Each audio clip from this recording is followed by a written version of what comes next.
ইসরায়েলকে পরিস্থিতি উত্তপ্ত করার পরিণতি সম্পর্কে সতর্ক করেছে বিশ্বের অন্যতম পরাশক্তি চীন।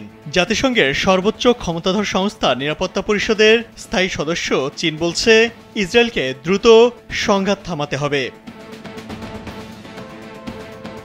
জাতিসংঘ মিশনে চীনের রাষ্ট্রদূত ফু কং স্পষ্ট করে বলেছেন, ইরানের সার্বভৌমত্ব, নিরাপত্তা ও আঞ্চলিক অখণ্ডতার উপর হামলা করেছে ইসরায়েল।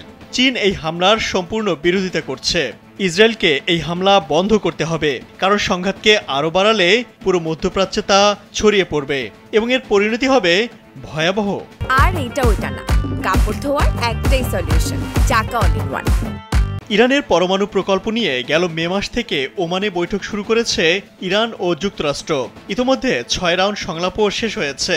কিছুদিন আগে ইরানের পরমাণু প্রকল্প নিয়ে ওয়াশিংটন একটি প্রস্তাব দিয়েছিল, কিন্তু তা প্রত্যাখ্যান করেছে তেহরান। মার্কিন প্রস্তাব প্রত্যাখ্যানের পরপরই ইরানে হামলা চালিয়েছে ইসরায়েল। শুক্রবার ভোর 4টার দিকে ইরানের রাজধানী তেহরান সহ অন্তত 8টি শহরে বড় ধরনের বিমান হামলা চালায় ইসরায়েল। এতে ইরানের সেনাপ্রধান মোহাম্মদ বাঘেরি সহ অন্তত 78 জন নিহত হন এবং 300-এরও বেশি আহত হয়েছেন। অতর্কিত হামলার পর শুক্রবার রাতে ইসরায়েলকে লক্ষ্য করে অপারেশন ট্রু প্রমিস 3 সেনা অভিযান শুরু করে ইরান। এতে ইসরায়েলের বিভিন্ন স্থাপনা লণ্ডভণ্ড হয়ে যায়, পাশাপাশি অনেকেই আহত এবং নিহত হয়েছেন।